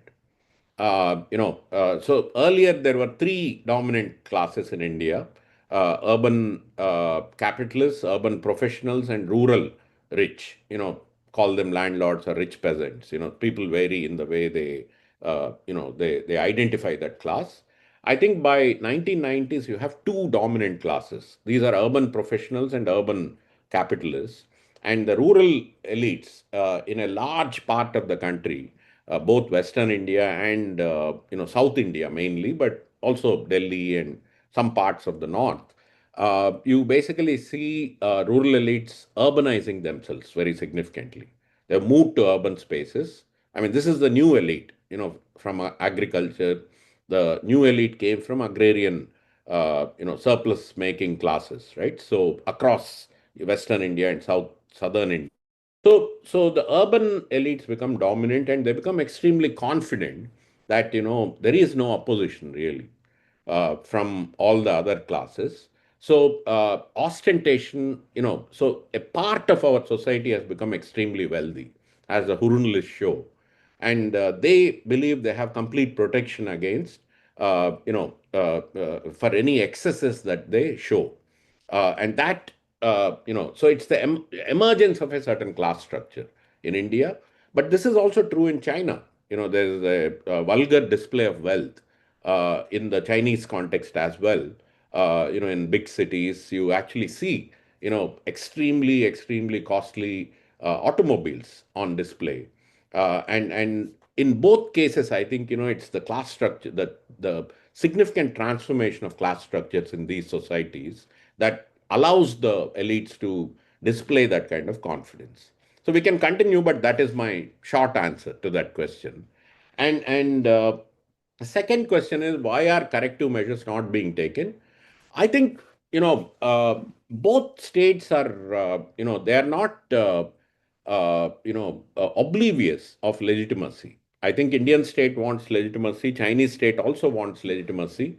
So there are ways in which they try to address, protests, or, address questions that come up, inconvenient, uncomfortable questions that come up. So one of the things that the Chinese state was doing for a very long time was promising higher consumption to its ordinary masses, right? So higher consumption. So this high growth, maybe some classes, grow faster. Some people get richer, to go back to Deng Xiaoping's famous statement, but everybody witnesses improvements. This is what Ravi was saying earlier. There's poverty reduction. Everybody is witnessing improvements, although some people get richer much faster. So the consumption gain was the main legitimizing device. After 2008, or whenever, in fact, you see this at any point, when there's a slowdown in the Chinese economy, nationalism comes to the fore. So it's consumption gains and nationalism. It's the dialectic. When there's growth, very high growth, you rely on consumption gains. When there is slowdown in, right? So, and I think that other than, the mild welfare orientation that was implemented in China between 2002 and 2012, which continues, it hasn't stopped. But there was an uptick in terms of, the welfare orientation. And I think that is also true in the Indian case. It was, I mean, the ruthless neoliberal period, they didn't care. They thought, the entire country existed for the top 5%, top 10% of the Indian population. And when they realized that, so I'm thinking, Chandrababu Naidu, when I was doing field research in Telangana, Chandrababu Naidu was the chief minister. He thought only Hyderabad existed in all of Andhra Pradesh, right? He created, I mean, Bhargav Garu more than anybody else. He thought it was it's a Hyderabad centric growth model. And farmers didn't, they didn't even appear to exist for somebody like Chandrababu Naidu. It's a small proportion. And even in Hyderabad, the high tech city, a small proportion of the city dwellers existed. The rest of them did not exist. But then, there's a protest, protest started in, late 90s. United left at that point in time. All communist parties came together. They worked with the opposition. They protested. And, policies did undergo change after 2, 3 years, right? So it's not that corrective measures were not taken, but the overall power balance, I think is in favor of the dominant urban classes, urban capitalists and urban professionals, and they have a vice-like grip over the state. So what do you do with the majority? If these urban elites are very, very impatient with the state for even offering a minimal social compact, what do? You have Hindutva. Hindutva fills the gap. When the social compact breaks down, elites do not want to give any space to Class. poor. uh, you basically have authoritarian repressive forms of nationalism that begin to take over. You crush all dissent. This is true of China as well as India during this last decade. So I'm my broader point is, it's not that legitimacy is unimportant, but legitimacy was there was a craving for legitimacy, larger legitimacy during certain phases of this reform period. And when the dominant elites question even minimal social compacts, then you resort to nationalism of a certain kind. We have with us Professor David Lillyweld from Columbia University. I will request him to share his comment, or please, sir, unmute yourself and are you able to unmute? Please, Okay. please go ahead. Yes. Well, this is quite wonderful, but my question is, how significant are the regional differences within India? We know something about the regional differences, and over time, of course, there are lots of changes. But Kerala versus Bihar, or something like that, are there regional differences that are significant in China that are parallel to that? So that's a really great question, and this book, while it offers a framework that that wants to look at both subnational and national stories, there was not space to really delve into the subnational stories. But since you mentioned Kerala, I mean, let me start with India. So I have a paper with one of my PhD students when I was teaching at University of Hyderabad. So we wrote a paper called High Growth and Rising Inequality in Kerala, which is the unraveling of the old Kerala model. So this is not low growth, but very high welfare. I mean, which is the Kerala model that Amartya Sen and others promoted. In terms of understanding Kerala, that model has already unraveled. Now Kerala is one of the fastest growing states in the country, and it has also become extremely unequal. In roughly 2010, when we were looking at the consumer expenditure data, Kerala was the most unequal state, in fact. Fascinating. But then, it's not within class inequality. That's the interesting question.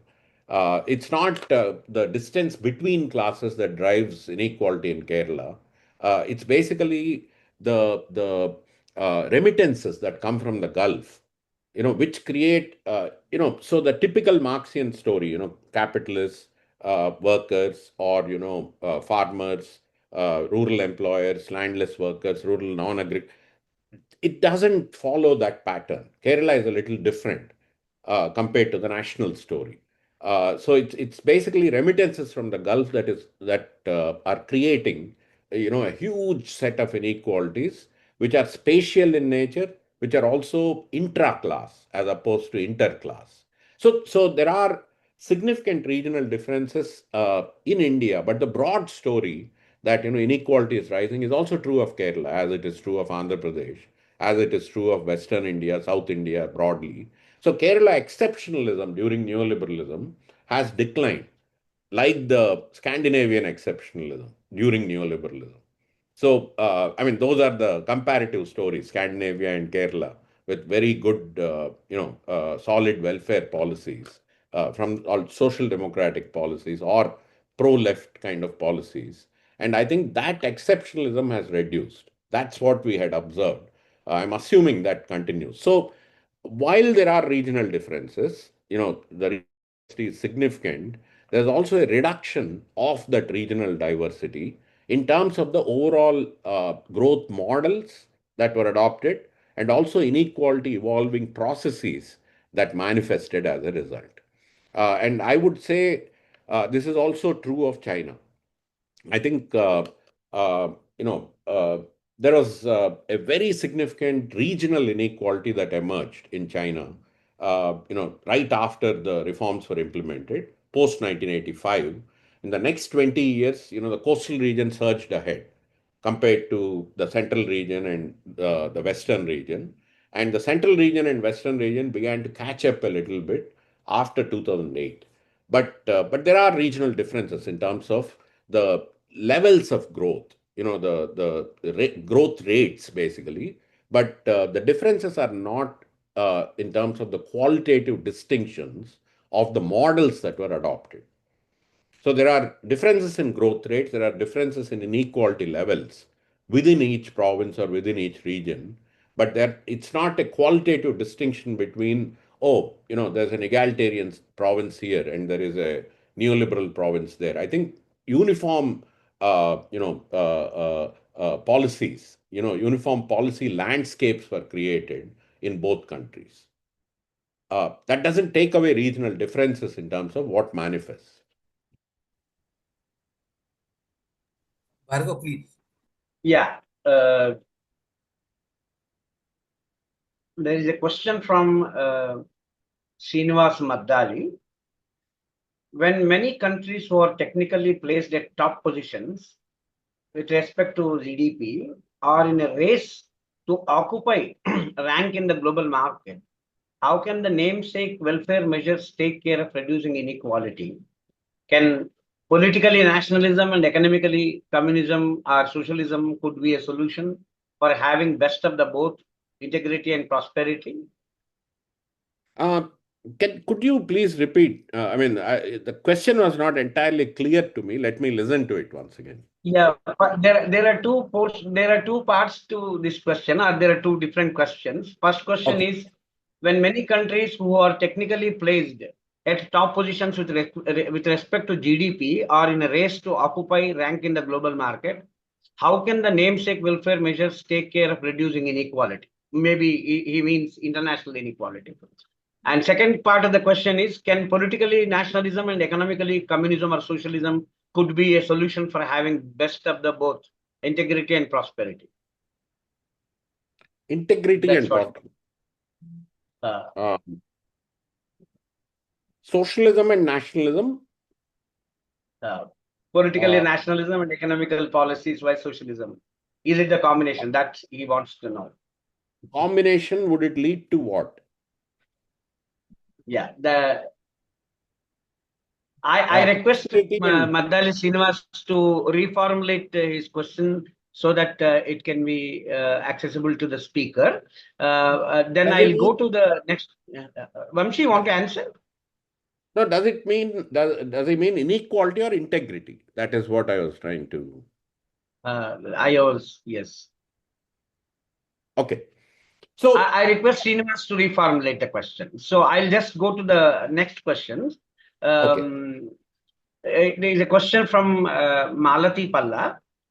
Thank you very much for this wonderful scholarly session, sir. I have a couple of questions. One, does inequality within the country has any effect on the country's ability to politically, economically influence the globe? Because though China also has high inequality, it is in a position to influence the globe compared to India.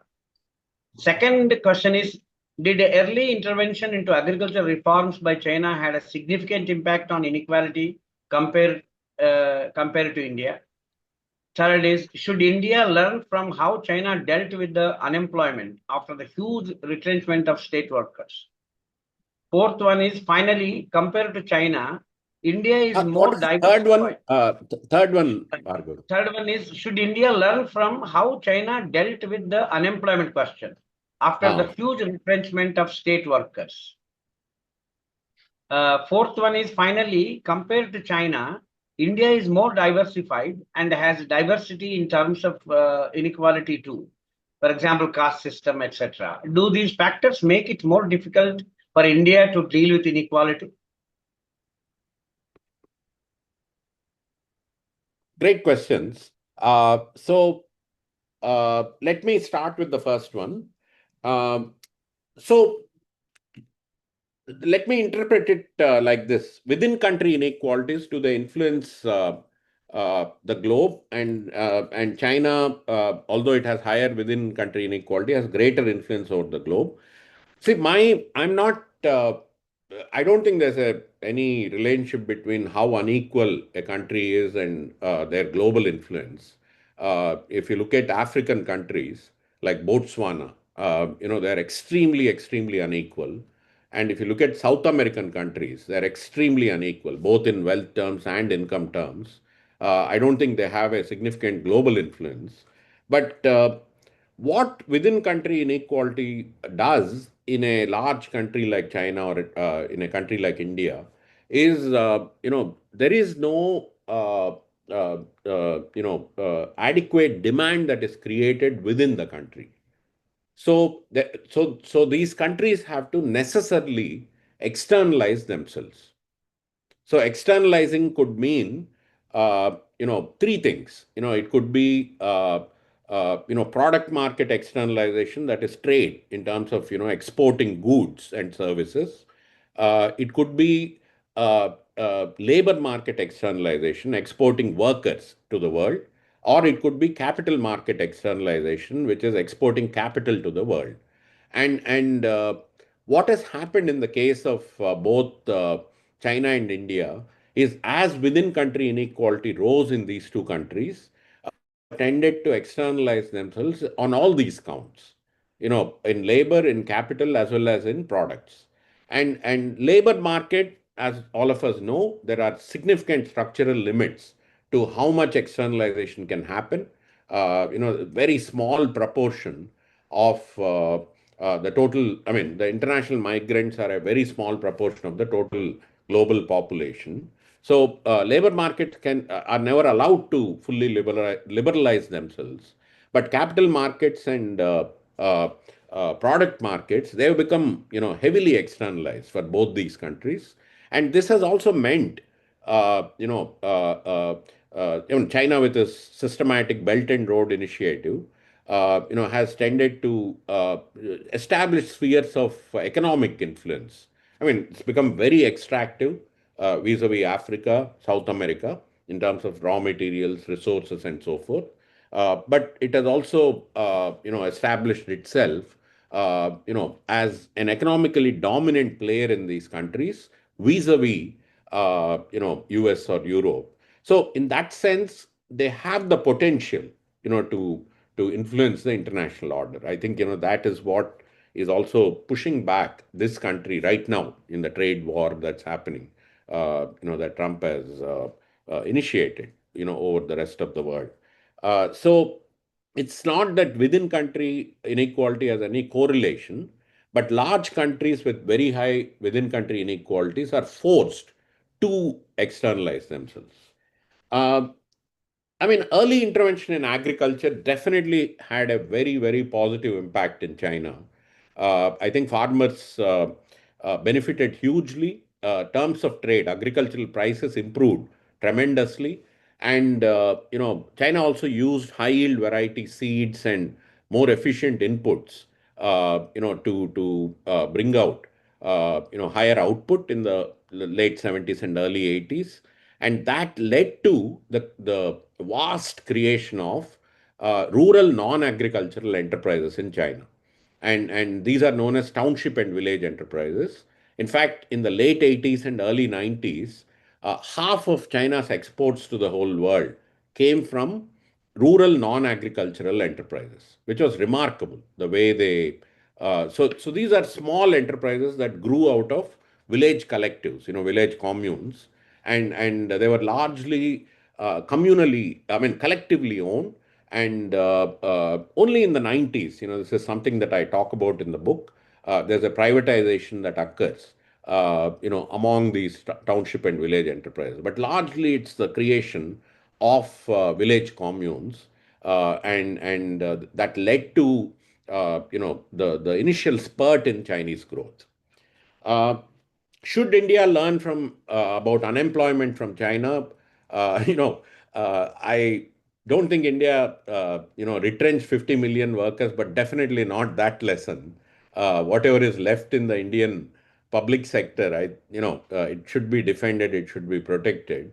But the Chinese story, there's something else that we could potentially learn from China, which is China adopted, as I said, in township and village enterprises, they adopted a labor-intensive economic model for the first 15 years, right? After reforms. After 1992-93, they adopted a much more capital-intensive industrialization process.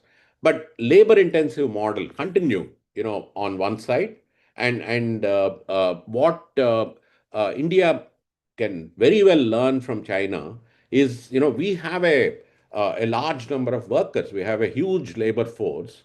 So IT, pharma sector, they cater to maybe 3 to 5% of the total labor force in India. How do we accommodate, the much larger labor force? And that could be a lesson we could learn from India, which is China has been able to create jobs, especially in the first 20 years of its reforms. And I think, that's a model that India can definitely try to learn from.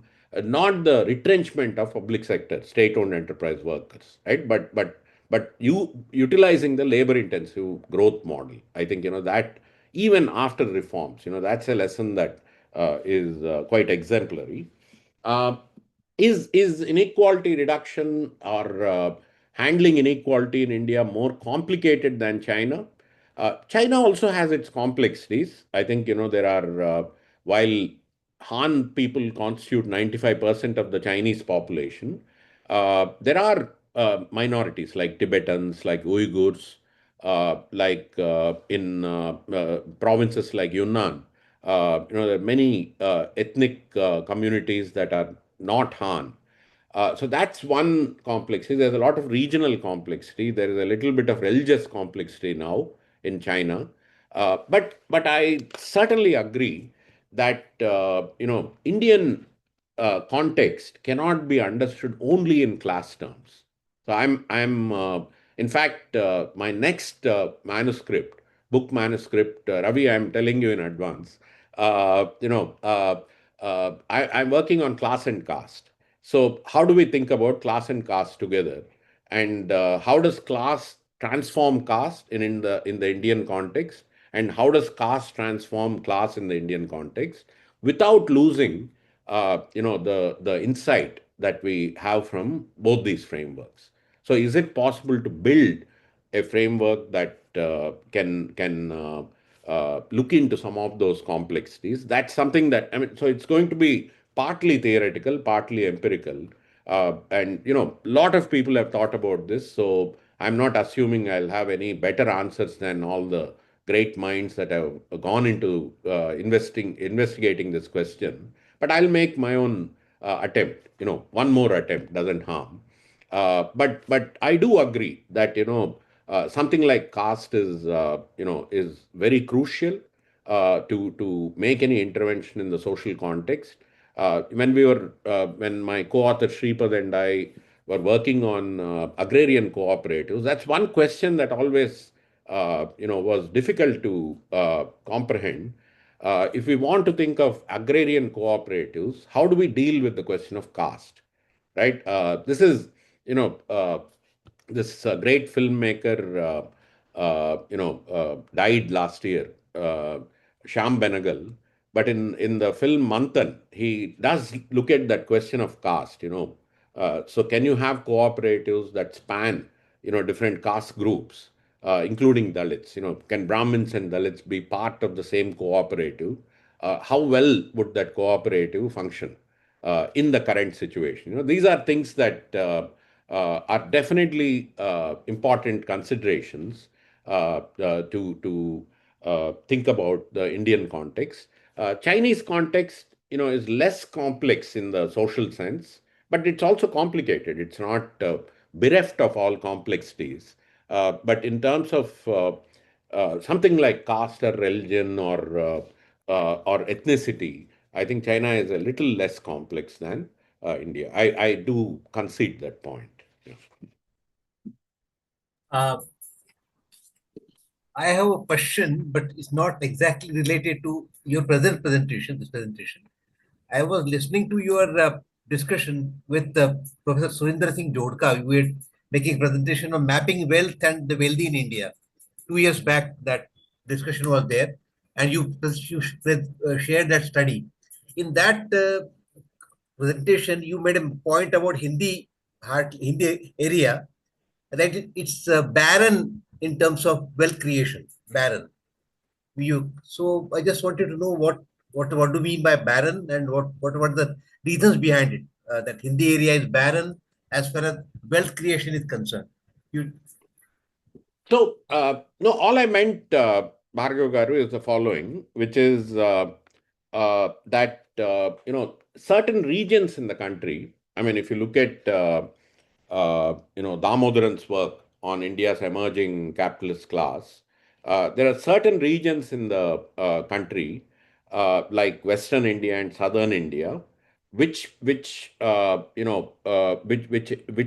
very significant agricultural growth in pockets. At least some of these provinces witnessed significant agricultural growth, thereby leading to the creation of agrarian surpluses. And these surpluses were then moved to urban spaces, and that's the point we were making.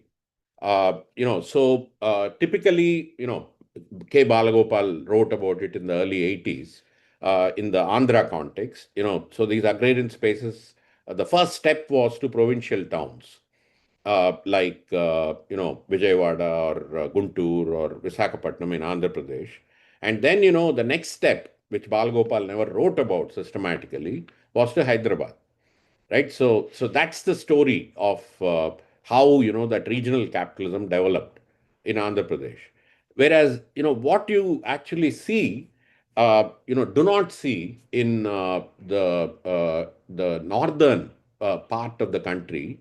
Again, there are exceptions. There are some pockets which are exceptions. Is a similar creation of agrarian surplus, which went to urban spaces and integrated with the larger capitalist accumulation story. And again, very very interestingly, where such integration happened, you did not see the Bharat versus India kind of divide emerging. And where that integration did not happen, Bharat becomes, we are supporters of Bharat is basically one way of saying we are being excluded from India. So, and you see, that Bharat kind of discourse emerging a lot more in North India, right? And in some parts of Maharashtra, these so-called new farmer movements, right, which were not socialist movements, which are not movements led by socialist groups such as yours. What happened in such states is, the cities, had built huge barriers to entry for the agrarian surplus to come in. So Bombay, was already full. They had Parsis, they had Gujarati capitalists. So Maharashtra, you actually witnessed something like Bharat versus India, the new farmer movement. But then, it dies out after a certain point in time because, the whole agrarian surplus then finds an outlet in the cities that are not that are much smaller than Bombay or Pune. In the larger rural landscape, you see multiple urban configurations emerging in a state like Maharashtra, and capital also finds outlets in education, healthcare, in other kinds of directions. So that movement dies. But in North India, you still see a certain disconnect between that the lack of emergence of agrarian surplus, or even if it emerges, there's no outlet in terms of a large urban center. That's what I think, basically I meant. I'm trying to recollect what I said 2 years ago, but yeah. Bhargav, will you please take another question from chat box? Yes, yes, yes. There's a Dr. Madali Srinivas Garu has reformulated his question.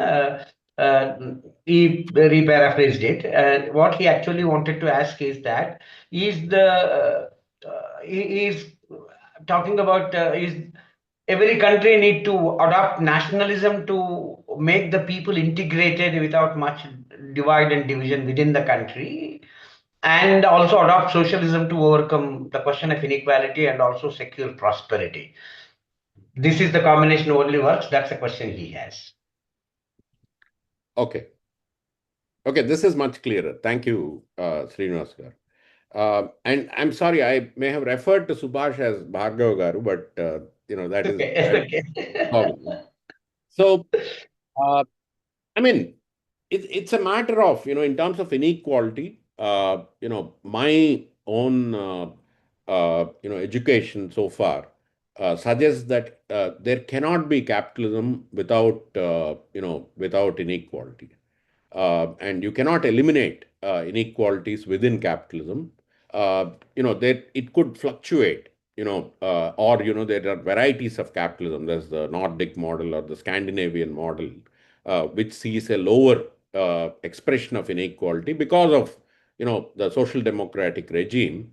But before tax, capitalism is an inherently unequal system, and depending on what happens to the social institutions, sometimes all the protests and fights and social movements, they create a set of social institutions that can mediate inequality, that can reduce inequality. But as capitalism keeps changing, because after every crisis there's a transformation of the nature of capitalism, those social institutions that are outcomes of painstaking struggles may simply melt away, may simply be destroyed. So there is no robust way in which capitalism will protect us against very high expressions of inequality. And this is something that you can look at any context. As capitalism changes, inequality changes. That's the third point, which I never talked about, which the book contributes to. So I would, my preference is definitely for socialism. I think, what form of socialism, how do we experiment with it, and how do we protect social, economic, and civil rights? These are questions that we can all think about. But to address inequality in the long run and create a stable, egalitarian society, I don't think capitalism can be an answer. So socialism, in that sense, I agree with Srinivas Garu that it has to be some variant of socialism, and that variant will emerge from social movements. It cannot just be thought through as one model that works for all. I think it's something that will emerge from movements and struggles. On the question of integration, I'm not a great fan of nationalism at all. I think all nationalisms are deeply flawed in the sense that there is a supremacist logic that is at the core of any nationalist ideology. All nationalisms, any nationalism would want to feel superior. What we love about the experiment that happened in India after 1947 is Indian nationalism tried to escape that. It was a nationalism without a nation, without a supremacist ideology at its core, and that's the experiment that produced all of us. That's the experiment that Tagore believed in, that Gandhi believed in, and that's the experiment that has been, I mean, somewhat eroded, in the last 30 years, with the rise of, a very different form of virulent nationalism and authoritarian nationalism. So I would not uh, say that, nationalism is a necessary component of keeping people united. There could be other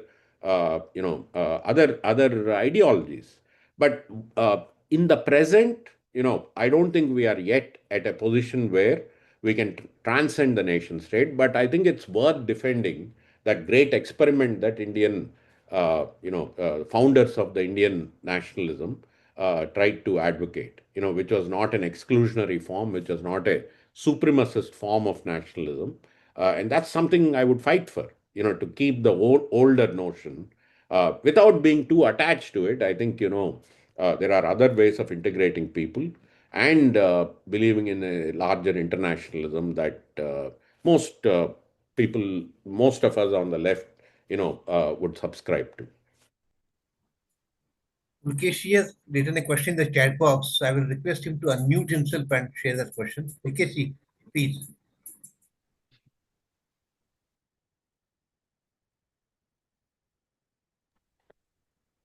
Yeah, good evening, Professor. It was a very insightful lecture.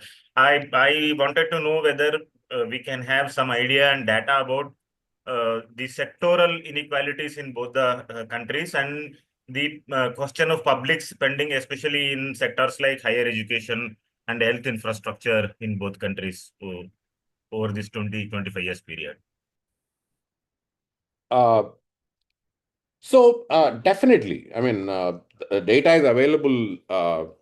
Pulakesi, definitely the data is available. It's not an impossible task at all to look at sectoral inequality. So, for instance, a broad sectoral division can be rural and urban. And if you take the Chinese case, urban inequality has been on the rise, and rural inequality has also been on the rise. But it's somewhat stagnant. In China.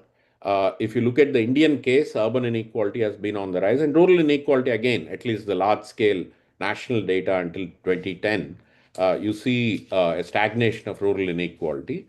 You can also look at it in a different sense, services, manufacturing, and agriculture as another way of dividing the economy into sectors. And as this is not something I need to repeat, but very quickly, Indian growth has been premised on a rapid growth of Indian service sector, and agriculture and manufacturing have agriculture has shrunk over time as a proportion of GDP, and manufacturing has been constant, which is the problem. I think this is where labor intensive model that China introduced can be actually implemented, to great benefit for employment in India. But in the Chinese case, it's initially agriculture, but then it was manufacturing that really drove the Chinese growth, and now services is also rapidly growing. It's keeping pace. It started picking up quite a bit after 90. But if you want to take one story, from China, it is the manufacturing sector that grew quite rapidly. If you want to take a one line from India, it is the services sector, and that's the problem. It's not employment generating. And in terms of expenditures on education, healthcare, data are available. It's not it's very easy to generate these data, and both these countries, China invested heavily in healthcare and education during the Mao period, and by the time I started visiting China in the mid 2000s, 2005, and after that, I noticed education continues to be very strong, but healthcare, was not as widely available as it was during the Mao period. Whatever in terms of egalitarian healthcare, you could argue that there's more advanced healthcare today for some people, but Chinese healthcare has, it became unequal over time. and we know about Indian education and healthcare. Indian education has always had a strong, large private component to it, from schooling to colleges, and then now universities also have been privatized over the last 15 to 20 years. Or there's an entry of private universities in the higher education sector, and they're attracting talent, resources, and so on and so forth. And Indian healthcare, I mean, it's woefully inadequate for the whole country, and it's also heavily privatized. So there's huge inequalities. But we could look at sectoral outlays in health and education very easily. Bhargav, can you please take a question from the chat box? Bhargav? Yeah, I think we have it seems that a last question from the chat box, maybe last two questions. One is from Alakananda. She is asking, given the comparative weakness of India with the China, vis-a-vis China in the geopolitical situation, both political and economically, India should address its inequalities seriously to overcome this problem. That's the question Alakananda is asking. Should I also read out the second question by Mr. Srinivas Bulusu? He posed a question. The persistent inequalities in both India and China case, can we say that they are in Asia? Is the character of their Asiatic nature? Okay. Persistent inequalities. Okay. All right. So the first question, Alakananda, I'm assuming that I got the name right. Should India address inequality given its geopolitical? I think both countries should address inequalities. I don't think, there's nothing about the geopolitical situation that would not prevent either India or China, that should prevent either India or China from addressing inequality. I think it's high time both these countries addressed, their inequalities. In fact, both these countries will become much stronger geopolitically if they start addressing their inequalities, their dependence on external markets, even the shocks that China is going through right now, through the trade war, that US has unleashed. Some of these shocks can also be better handled by China or India, if they looked inward and they created a more equality. This is for growth. I'm not talking about socialism now. This is for Chinese and Indian growth. Higher equality in these two countries will create higher demand. They have one third of the entire humanity in terms of population. So if they really look inward, they don't need to worry about what happens in Europe or US. They can build a very strong foundation by creating more equal countries, more equal populations.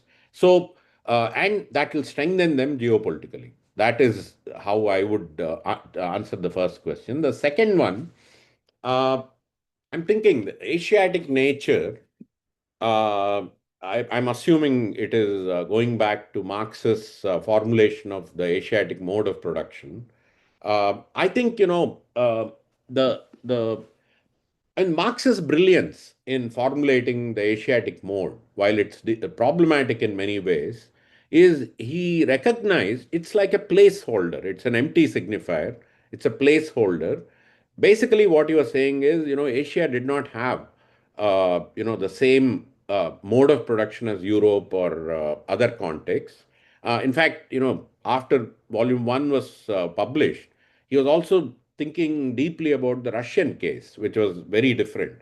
So he was not idle during 1870s. He was trying to theorize the Russian case and reformulate his overall understanding of capitalism. So in that broad sense, I don't know if we can come out with a broad Asiatic mode, or we go with Banaji or Samir Amin and come up with tributary modes. So there are, but there is a difference, a significant difference between what happened in Europe and what happened elsewhere. Should we group all those societies in Asia under the broad Asiatic mode, this is a huge discussion for historians, also for us. I don't think but definitely if you think of something like caste in India, I'm not linking it to the Asiatic mode. I think it's pre-colonial, and it gets transformed during colonialism. If you take Nick Dirks and others seriously, it gets transformed, but it doesn't, and it becomes more central. That is Nick Dirks' point. And I think post-colonial India also, it plays an important role. I don't know if I want to call it Asiatic, but there are certain persistent social axes that need to be addressed, like caste, which make it very different. But then if you look at US or Europe, you have race, and how do we think about race and caste very differently? But they also contribute to persistent social inequalities. Racial inequalities are not the same as class inequalities. We need to think about them separately, and we also need to think about them together. Similarly, I think there are persistent inequalities that we need to gender, for instance. What is the precise nature of gender inequality in the Indian context or even the Chinese context? During the Mao period, everybody acknowledges there was movement towards greater gender equality, but it has been reversed, since the end of the Mao period. So, why do certain inequalities persist across societies, and how do we think about these inequalities, particularly in the Chinese and Indian context? Do we invoke the Asiatic mode or some variant of it, or do we proceed without invoking that? These are big questions. So I'm not going to be able to fully provide a satisfactory answer to that. Vamshi, there is actually one more question I actually forgot to read. I got reminder.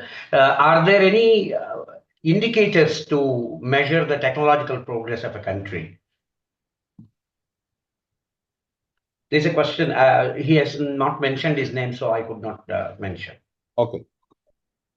So, one broad measure that economists use is productivity measures. So it could be labor productivity. Some economists don't hesitate to use something called total factor productivity. These are seen as broad indicators of technological progress.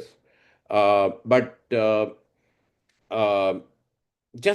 I mean, there are creativity studies, there are technology studies. In particular, if this person is interested in thinking carefully about technology, there's a great historian of technology called Joel Mokyr, Mokyr. He has written several interesting books. One of them is called Gifts of Athena, where broad frameworks are provided to think about technological innovation and technological progress. I don't know if there is a beyond productivity measures, if we can come up with a very clear index of technological progress, and it also is not context independent. I personally think China and India should think about inequality, technological innovation, and climate change together. These three should be. So when you think of for these two contexts, which have one third of the world's population, what is the right technology? Would the same technology that worked for Europe and European offshoots like US or Australia, would they work for India and China? And how do we think about progress in that sense? Is progress something that has to be understood in the context of the needs of these two countries in the larger context of climate change, right? So that may produce a very different index from an index that only looks at growth, for instance, economic growth, regardless of everything else. So I would be careful, but Mokir's work, Joel Mokir's work would be very, very helpful in thinking further about those questions. Ravi, do you have any query? Last query? Please. I think it's kind of getting late, but I mean, I always, I'm ready to jump in for the second time. This last question about productivity, we Marxists have always uh, been concerned with development of productive forces, to use our jargon. And the classical model has been that if you remove the barriers, the productive forces grow on their own. Remove the barriers means, if you change the social relations. I wonder if that classical answer is enough to explain today's world. For example, 20th century socialism, if it fell, was the main reason because a new ruling class arose, the bureaucratic ruling class, and that became a barrier to development of productive forces. Or when people of my age were getting politicized, at that time, great proletarian cultural revolution was happening. And one of the key debates was moral incentive versus material incentive. And that was that material incentive is necessary for development of productive forces, and Mao argued that it is possible to have moral incentive as the driver of development of productive forces. Now, do you think that this has anything to do with fall of socialism of 20th century, or do you see any example which could be cited as moral incentive giving rise to development of productive forces? Hmm. No, these are really deep questions, Ravi. So all I'll say is the following. I'm not, if you look at, how the classical model has been formulated, the base superstructure model, and how people like, G.A. Cohen have interpreted that as, force of production having this autonomous trajectory, and relations of production, if they become fetters, they're torn asunder, and then, the superstructure is torn asunder. So ultimate driving force of history is technology and force of production. So that's, I'm a little skeptical of very deterministic theories, first of all. Secondly, I'm also skeptical of, something outside the system, something being formulated as being outside the system. I think, technology is very much endogenous to the system. Technology is a product of what happens in the larger social totality.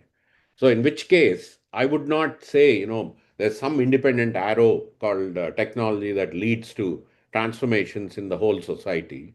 I think technology itself has to be embedded and located within the larger social totality. In that sense, we need to rethink, the base superstructure model. A lot of people have rethought for a very long time without losing our materialism. We can still retain our materialist focus. We want to look at technology and social relations of production. That's our, entry into the larger social totality. And then we look at the determinations from there to other aspects of society without, but I think we should be careful about the determinism part of it. We may make fatal mistakes by becoming too deterministic. And I think, in the reading of the demise of the Soviet Union, such fatal mistakes were made. I think it was more complex. But I also don't, completely agree that, it's the failure of moral incentives, that led to the demise. I think, there's always, to go back to Jim Scott's work, I think there's a moral economy and there's a political economy. I think both are important in any context. And what is the moral economy that is at work need not be what is stated in the, in the constitutive principles of the country or the society. But we need to figure out what the real moral economy is, and how moral incentives are getting created, and how material incentives function alongside moral incentives. I've always believed, even when we, my friend, co-author Shripad and I modeled agrarian cooperatives, we believed that both moral and material incentives matter. I don't think it's one or the other, and there's no need for so capitalism only looks at material incentives. We don't need to move to the other extreme and say that socialism will function only on moral incentives. I think, a combination of the two. Until maybe, you reach a utopia. Even Marx, in the critique of Gotha program, I think, he believed that, there is a transition. He didn't write way too much about socialism, but there is a transitional process, from capitalism to whatever society we are moving towards, a better society. And I don't think, we should ignore, various, the gamut of incentives that may be at work. In this case, both moral and material matter, I think. Uh, we are now moving to concluding the session. As they say it, all good things must come to an end, but sometimes the end is just a new beginning in disguise. So, looking at the reactions of the participants and the overwhelming response to the whole story about China and India, the new beginning is the conversation around these issues. And we thank Professor Vamsi for accepting our invite once again, and also uh, all the participants also for joining this interesting debate and discussion. Many, many thanks once again. Thank you, Subhash, Ravi, everybody. And it was a great discussion. I really am glad that I've been part of this. Bhargav Gar, everybody who came, Prachi. So thank you so much. And I hope to join future conversations and participate.